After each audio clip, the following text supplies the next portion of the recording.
Hello friends, welcome to our channel. ఈరోజు video వచ్చేసి తల్లి కొందనం పథకం సంబంధించి మరొక కొత్త అప్డేట్ అయితే మనకి తీసుకురావడం జరిగింది.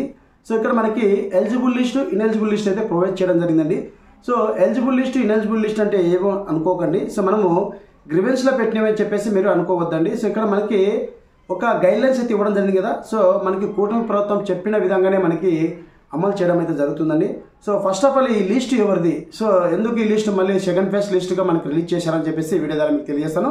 అలాగే ఈ లిస్ట్లో ఉన్నటువంటి వాళ్ళందరికీ ఈరోజు డబ్బులు అయితే క్రియేట్ కూడా అవ్వడం జరుగుతుంది. సో అది కూడా నెక్స్ట్ వీడియోలో మీకు పడిందా లేదని చెప్పేసి కూడా నెక్స్ట్ వీడియో లైవ్ డెమో మీకు చూపిస్తాను. ఇప్పుడు ముఖ్యంగా సెకండ్ ఫేజ్ లిస్ట్ అనేది మనకి తల్లి కొందరికి సంబంధించి ఎలిజిబుల్, ఇనెలిజిబుల్ లిస్ట్ అనేది గ్రామ వార్డు సచివాలయంలో ఉన్నటువంటి వెల్ఫేర్ అసిస్టెంట్ యొక్క ఎన్బిఎం పోర్టల్ అయితే మనకి రిలీజ్ చేయడం ఉంది. అది కూడా లైవ్తో చూపిస్తాను. సో ఇందులో ముఖ్యంగా మనకి జూన్ 12 తారీఖున వచ్చిన లిస్ట్లో మనకి స్టూడెంట్ యొక్క నేమ్ కానీ మదర్ యొక్క నేమ్ కానీ తెలుగులో రావడం జరిగింది. ఇప్పుడు ఈ రోజు మనకి నిన్న ఈవినింగ్ ఈ డేటా అనేది రావడం జరిగింది. ఎలిజిబుల్ లిస్ట్, ఇనెలిజిబుల్ లిస్టు ఆ యొక్క డేటా అనేది ఇంగ్లీష్లో రావడం జరిగింది. సో అది కూడా మీకు చూపిస్తాను. సో ఎవరి డేటా మనకి ఇక్కడ అప్డేట్ చేశారో, సో మన గ్రీవెన్స్లో పెట్టిన వాళ్ళ డేటా అప్డేట్ చేశారా, లేకుంటే గైడ్లైన్స్ పరంగా కూటమి ప్రభుత్వము అంగన్వాడీ నుంచి ఫస్ట్ క్లాస్కు జాయిన్ అయినటువంటి స్టూడెంట్ యొక్క నేమ్సా, అలాగే 10th అయిపోయి ఇంటర్కి వెళ్ళేటువంటి నేమ్సా రిలీజ్ చేశారని చెప్పేసి వీడియో ద్వారా మీకు క్లారిటీ ఇస్తాను. సో ముఖ్యంగా మనకి గ్రీవెన్స్లో పెట్టినటువంటి సమ్ కారణాల చేత ల్యాండ్ కానీ, 4-వీలర్ కానీ, అలాగే పేమెంట్ పల్లె అని చెప్పేసి పెట్టడం కానీ, అలాగే ఒకరి పడి ఇంకొకరికి వాళ్ళని చెప్పేసి పెట్టడం కానీ, అలాగే మనకి ల్యాండ్ సంబంధించి కావచ్చు, అర్బన్ ప్రాపర్టీ సంబంధించి కావచ్చు, సమ్ కారణాల చేత ఎలక్ట్రిసిటీ సంబంధించి కావచ్చు, సమ్ కారణాల చేత మీరు అర్హత ఉన్న కూడా అర్హత లిస్టులో వచ్చి గ్రీవెన్స్ పెట్టుకుంటారు కదా, అలాంటి డేటా అనేది మనకి ఇచ్చారా లేదా కూడా మీకు చెక్ చేసి చూపిస్తానండి. ముఖ్యంగా ఇక్కడ 2 విషయాలు గమనించాల్సిన విషయం ఏంటంటే, మనకు సెకండ్ పేజ్ తల్లి కొందరం లిస్ట్ అనేది ఫస్ట్ క్లాస్ జాయిన్ అయినటువంటి స్టూడెంట్, అలాగే 10th అయిపోయి ఇంటర్మీడియట్ జాయిన్ అయినటువంటి స్టూడెంట్ లిస్ట్ మాత్రమే ప్రొవైడ్ చేయడం జరిగింది. సో గ్రీవెన్స్ రైజ్ చేసినటువంటి డేటా అనేది మనకి ఇంకా అప్డేట్ ఇవ్వలేదు. సో కానీ ఇక్కడ మరొక ముఖ్యమైన అప్డేట్ ఏంటంటే, వల్ల ఎవరైతే అర్హత ఉండి కూడా అర్హత లిస్టులో వచ్చినారో జూన్ 12 తారీఖు వచ్చిన లిస్ట్లో మీరు గ్రీవెన్స్ అని పెట్టుకొని ఉంటారు కదా. సో అలాంటి వాళ్ళకి గవర్నమెంట్ ఆటోమేటిక్గా ఎలిజిబుల్ చేయడం జరిగింది, అప్డేట్ చేయండి. అలాంటి వాళ్ళకు కూడా అమౌంట్ అయితే ఈరోజు పడినాయండి. సో ఒకసారి చెక్ చేసుకోండి. నిజంగా మీరు అర్హత ఉండి అర్హత లిస్టులో వచ్చిన వాళ్ళు మళ్ళీ మీరు గ్రీవెన్స్ పెట్టుకునేటి ఎలక్ట్రిసిటీ వల్ల వచ్చినట్టు సమస్య వల్ల వచ్చిన వాళ్ళు ఎవరైతే గ్రీవెన్స్లో పెట్టుకున్నారో వాళ్ళకి గవర్నమెంట్ ఒక 1 వీక్ బ్యాక్ అనేది ఆటోమేటిక్గా స్కీమ్ ఎలిజిబిలిటీ ఎన్బిఎం పోర్టల్లో అప్డేట్ చేయడం జరిగింది. నేను వీడియోలు కూడా చేసాను చూడండి. సో అప్డేట్ చేయడం జరిగింది. ఆ అప్డేట్ చేసినటువంటి డేటా 300 బిలో ఉంటేగిన వాళ్ళకు కూడా అమౌంట్ పడింది. సో అమౌంట్ నిజంగా మీకు పడిందా లేదని చెప్పేసి నెక్స్ట్ వీడియోలో మీకు పోస్ట్ చేస్తానండి. 100%కు 200% అండి.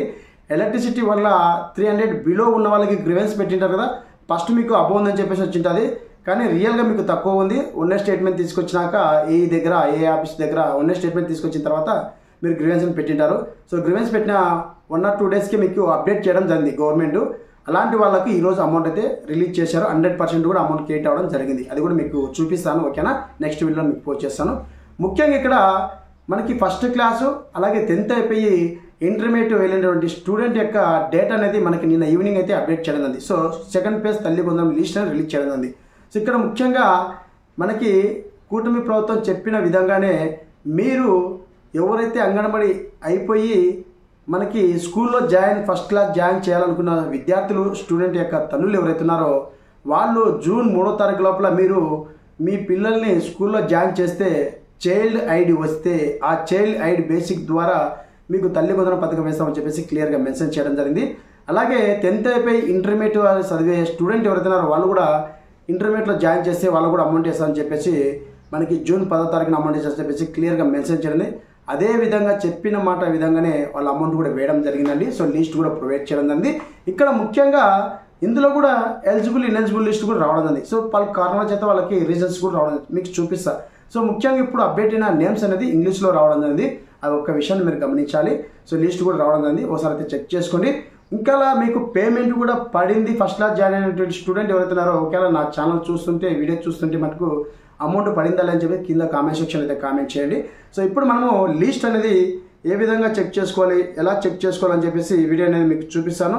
సో ఫ్రెండ్స్, ఇది కేవలము గ్రామ వార్డు సచివాలయంలో ఉన్నటువంటి వెల్ఫేర్ అసిస్టెంట్ యొక్క ఎన్బిఎం పోర్టల్ మాత్రమే చెక్ చేసుకోవడానికి అవకాశం ఉంది. ఇప్పుడు మనకి ఫస్ట్ క్లాస్ స్టూడెంట్ యొక్క నేమ్స్ అలాగే 10th అయిపోయి ఇంటర్మీడియట్ నేమ్స్ అనేది ఎనేబుల్ చేయడం జరిగింది. వాళ్ళకు అమౌంట్ కూడా పడుతున్నాయండి. ఈరోజు చాలా మందికి అమౌంట్ పడాయని చెప్పేసి కాల్ కూడా చేయడం జరిగింది. సో ప్రతి ఒక్కరికి అమౌంట్ అయితే పడుతున్నాయి. అలాగే ఎలక్ట్రిసిటీ వల్ల గ్రీవెన్స్లో పెట్టిన వాళ్ళు ఎవరైతే ఉన్నారో వాళ్ళకు కూడా అమౌంట్ పడడం జరిగింది. అంటే వాళ్ళు ఎలిజిబుల్ లిస్ట్లో రావడం జరిగింది. అంటే వాళ్ళకి ఇంకా లిస్ట్ అనేది ప్రొవైడ్ చేయలేదు. నేను వీడియోలో చెప్పడం జరిగింది. సో మీకు గ్రీవెన్స్లో రైట్ చేసినవన్నీ ఎలిజిబుల్ టు పేడ్ అని చెప్పేసి వచ్చిన వాళ్ళకల్లా ఎలక్ట్రిసిటీ సంబంధించి ఎవరైతే ఉన్నారో అలాంటి వాళ్ళకి అమౌంట్ అయితే పడిందండి. ఈరోజు చెక్ చేసుకోండి. సో ఇప్పుడు మీకు ఈ వీడియోలో మనకి ఫస్ట్ క్లాస్ స్టూడెంట్ అలాగే ఇంటర్మీడియట్ స్టూడెంట్ లిస్ట్ అనేది ఎట్లా ప్రొవైడ్ చేశారో ఇప్పుడు మనం చూద్దాం. అలాగే ఇక్కడ మీరు ముఖ్యంగా ఈ ప్రాసెస్లో భాగంగా గవర్నమెంట్ కొంతమంది చిల్డ్రన్స్ పేర్లు రాలేని చెప్పేసి అంటారు చాలామంది. సో చిల్డ్రన్స్ పేర్లు రాకపోవడం కారణం ఏంటంటే మీరు చైల్డ్ ఐడి అనేది మీ స్కూల్లో డేట్ అనేది ఎంటర్ చేశారా లేదా అని కనుక్కోండి. అలాగే చిల్డ్రన్స్ ఖచ్చితంగా హౌస్ హోల్డ్ మ్యాపింగ్లో ఉండాలి. అలాగే మదర్ హౌస్ హోల్డ్ మ్యాపింగ్లో ఉండాలి. అలాగే రేషన్ కార్డులో ఉండాలి. ముఖ్యంగా రాష్ట్ర ప్రభుత్వం అందించిన ఈ సంక్షేమ పథకాలు ఏవైతే ఉన్నాయో మనకి హౌస్ హోల్డ్ డేటా ఆధారంగానే మనకి పథకాలు ఇవ్వడం జరుగుతుంది. అలాగే దాంతోపాటు రేషన్ కార్డు, ఆధార్ కార్డు కలిగి ఉండాలి. లిస్ట్ కూడా గ్రామ వార్డు సచివాలయంలో ఉన్నటువంటి వెల్ఫేర్ అసిస్టెంట్ యొక్క ఎన్బిఎం పోర్టల్ అయితే ఇవ్వడం జరిగిందండి. సో ఇప్పుడు మీకు చూపిస్తాను. సో ఫస్ట్ ఆఫ్ ఆల్ నేను గ్రామ వార్డు సచివాలయం సంబంధించి ఎన్బిఎం పోర్టల్ అయితే ఓపెన్ చేయడం జరిగింది. ఇక్కడ మనకి ఫస్ట్ క్లాస్ వెళ్ళే స్టూడెంట్ అలాగే 10th అయిపోయి ఇంటర్మీడియట్ వెళ్ళే స్టూడెంట్ యొక్క నేమ్స్ అనేది ఎనేబుల్ చేయడం జరిగింది. సో ఇక్కడ మనకి గ్రీవెన్స్ మోడల్ అని చెప్పేసి ఉంది కదా. సో ఆప్షన్ ఇక్కడ మనకి రిపోర్ట్ మోడల్ అని చెప్పేసి ఉంది. ఆప్షన్ మీద ట్యాప్ చేసిన వెంటనే బిఎం రిపోర్ట్స్ అని చెప్పేసి ఉందండి. సో బిఎం రిపోర్ట్స్ మీద క్లిక్ చేసిన వెంటనే ఇక్కడ మనకి స్కీము అలాగే ఇయరు అలాగే సెక్రటరీ సెలెక్ట్ చేసుకున్నాక ఇక్కడ మనకి ఫైనల్ రిపోర్ట్ అని చెప్పేసి ఉంది కదా. సో ఫైనల్ ఎలిజిబుల్ లిస్ట్ అని సో ఇక్కడ క్లిక్ చేయండి. సో ఇక్కడ మనకి కేవలం గ్రీవెన్స్లో పెట్టినట్టయితే రాలేదండి. ఓన్లీ ఎలక్ట్రిసిటీ వల్ల ఎవరైతే అర్హత ఉండి కూడా అర్హత లిస్ట్లో వచ్చి వాళ్ళు నిజంగా స్కీమ్ ఎలిజిబుల్ అయిన వాళ్ళకి ఆటోమేటిక్ అమౌంట్ కూడా పడడం జరుగుతుంది. సో ఇక్కడ నేను గ్రామ వార్డు సచివాలయం సంబంధించి తల్లి వందన పథకం లిస్ట్ అనేది ప్రొవైడ్ చేయడం జరిగిందండి. సో మనకి అప్డేట్ చేయడం జరిగింది. సో ఇక్కడ మీకు చూపిస్తాను క్లియర్గా. సో మనకి ఇంగ్లీష్లో కూడా నేమ్స్ రావడం ఉంది. ఇప్పుడు వచ్చిన నేమ్స్ ఫస్ట్ క్లాస్ స్టూడెంట్ కానీ అలాగే ఇంటర్మీడియట్ స్టూడెంట్ ఎవరైతే ఉన్నారో వాళ్ళ పేర్లు ఇంగ్లీష్లో రావడం జరిగింది. మీకు పిక్ కూడా చూపించడం జరిగింది కదా. సో చూడండి ఇక్కడ మనకి ఇలా స్క్రోల్ చేసుకుంటూ వెళ్తున్నానండి. సో ఇక్కడ మనకి తరగతి అయితే క్లాస్ తరగతి అనమాట. సో ఇక్కడ చూడండి మనకి ఇక్కడ నేను స్క్రోల్ చేసుకుంటా. సో ఇక్కడ మనకి ఫస్ట్ క్లాస్ స్టూడెంట్ అయితే నేమ్ అయితే మెన్షన్ చేయడం జరిగింది.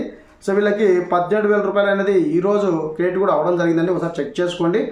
సో ఇక్కడ మనకి ఫస్ట్ క్లాస్ నేమ్ కూడా ఎనేబుల్ చేయడం. సో మరొక నేమ్ కూడా ఇక్కడ ఎనేబుల్ చేయడం జరిగింది. సో ఇది ఎలిజిబుల్ లిస్ట్ అనమాట. సో ఇన్ఎలిజిబుల్ లిస్ట్ కూడా ఏ కారణాలతో వాళ్ళకి ఇన్ఎలిజిబుల్ అయ్యారు కూడా చూపించడం జరిగింది. సో ఇక్కడ మరొక నేమ్ కూడా రావడం జరిగింది అండి మనకి ఇక్కడ ఫస్ట్ క్లాస్. సో అలాగే ఇక్కడ చూడండి మనకి ఫస్ట్ క్లాస్ ఇక్కడ మళ్ళీ 2 నేమ్స్ అయితే రావడం జరిగింది. సో ఇక్కడ చూడండి ఇక్కడ మరి అలాగే ఇక్కడ రావడం ఉంది, ఇక్కడ రావడం ఉంది, ఇక్కడ రావడం ఉంది.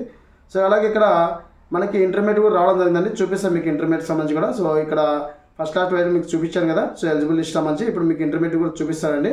సో 10th అయిపోయి ఇంటర్కు వెళ్ళింటారు కదా. సో వాళ్ళకి చూడండి ఇక్కడ మనకి పేరు అయితే రావడం ఉంది. సో 10th అయిపోయి ఇంటర్కి అయిన వాళ్ళ యొక్క పేరు కూడా రావడం ఉంది. వీళ్ళకు కూడా అమౌంట్ అనేది ఈరోజు వేయడం జరిగిందండి. సో చూడండి ఇక్కడ మనకి మరొక పేరు అయితే రావడం ఉంది. సో ఇక్కడ మనకి ఇప్పుడు వచ్చిన నేమ్స్ అనేది ఇంగ్లీష్లో రావడం ఉంది. సో మదర్ పేర్స్ అనేది ఇంగ్లీష్లో రావడం ఉంది.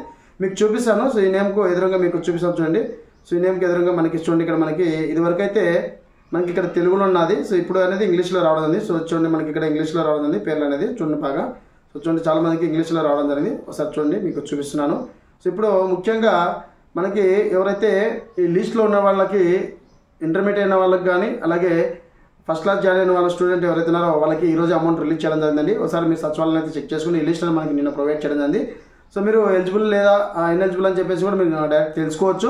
సో ఎలా రీజన్ తెలుసుకోవాలని చెప్పేసి నెక్స్ట్ వీడియో మీకు పోస్ట్ చేస్తాను. అలాగే వాట్సాప్ ద్వారా కూడా తెలుసుకోవచ్చు మీకు అమౌంట్ పడుతుందా లేదని చెప్పేసి కూడా తల్లి వందన పథకం సంబంధించి గ్రీవెన్స్ స్థితి చెక్ చేస్తే ఆటోమేటిక్గా మీకు చూపించడం జరుగుతుంది. సో మరొకసారి నేను బ్యాక్ వచ్చేస్తున్నాను అండి. సో బ్యాక్ వచ్చేసి ఫైనల్ ఇన్ఎలిజిబుల్ లిస్ట్ ఉంది కదా. సో ఇన్ఎలిజిబుల్ లిస్ట్ మీద క్లిక్ చేస్తున్నాను. సో క్లిక్ చేసిన వెంటనే ఇక్కడ మనకి ఇన్ఎలిజిబుల్ లిస్ట్ అయితే రావడం జరుగుతుంది. సో ఏం కారణాల చేత వీళ్ళకి ఇన్ఎలిజిబుల్ వచ్చాయని చెప్పేసి కూడా మనకి రావడం జరుగుతుందని సో మీకు చూపిస్తాను ఇక్కడ. సో చూడండి మనకి ఇన్ఎలిజిబుల్ సంబంధించి లిస్ట్ కూడా అనర్హత లిస్ట్ కూడా రావడం ఉంది. సో ఇక్కడ మనకి ముఖ్యంగా ఫస్ట్ క్లాస్ సంబంధించండి. సో ఇక్కడ మనకి ఫస్ట్ క్లాస్ సంబంధించి ఇక్కడ ఒక నేమ్ ఉంది.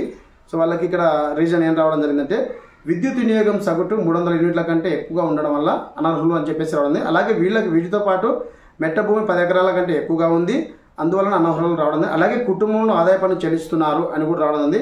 అలాగే ఇక్కడ సరైన ఆదాయ ధృవీకరణ అంటే వీళ్ళకి రేషన్ కార్డు కూడా లేదు. సో అలాగే ఆదాయ పన్ను కూడా చెల్లిస్తున్నారు అని వీళ్ళకి దాదాపు 4 రీజన్స్ రావడం జరిగింది. సో వీళ్ళకైతే రాదు. సో వీళ్ళైనా నిజంగా అర్హులు అంటే కన్నా మళ్ళీ వీళ్ళకి ఏమైనా గ్రీవెన్స్ పెట్టుకోవడానికి ఆప్షన్ ఇస్తారు లేదా చూడాలి. ఎందుకంటే ఇప్పుడు మనకి రీసెంట్గా సెకండ్ ఫేజ్ లిస్ట్ అనేది రిలీజ్ చేశారు. అంటే ఎవరెవరి ఫస్ట్ క్లాస్ జాయిన్ అయినటువంటి స్టూడెంట్ అలాగే 10th అయిపోయి ఇంటర్మీడియట్ జాయిన్ అయిన స్టూడెంట్ వాళ్ళకు కూడా ఇనెలిజిబిలిటీ వాళ్ళకు కూడా గ్రీవెన్స్ పెట్టుకోవడానికి అవకాశం ఇస్తారు లేదని చెప్పేసి వెయిట్ చేద్దాం ఈ గవర్నమెంట్. సో ఇచ్చినప్పుడు మరోసారి మీ ముందుకైతే వీడియో తీసుకొచ్చాను.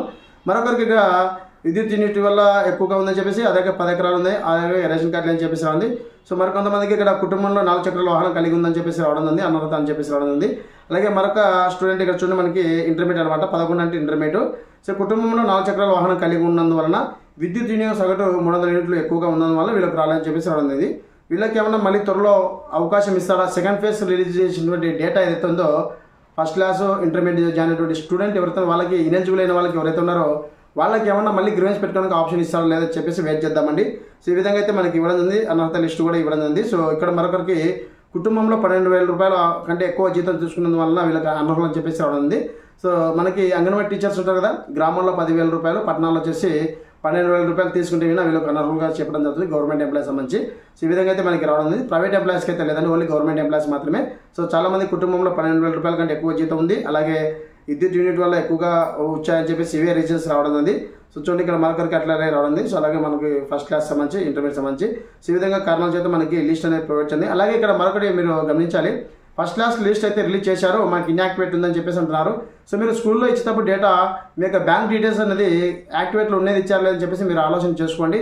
సో ఒకవేళ లేకుండా పోస్టల్ అకౌంట్ మీరు అకౌంట్ అనేది ఓపెన్ చేసుకుంటే మీకు ఈరోజు చేసుకుంటే రేపటికి యాక్టివేట్ అవుతుంది, ఎమ్మడి మీకు అమౌంట్ కూడా పడడం జరుగుతుందండి. సో ఆధార్ డీబీటీ ద్వారా మాత్రమే ఇవ్వడం. మీ యొక్క ఆధార్ కార్డుకి బ్యాంక్కి ఏది లింక్ ఏందో దానికి ఎమ్మడి అమౌంట్ అయితే క్రియేట్ చేయడం జరుగుతుందండి.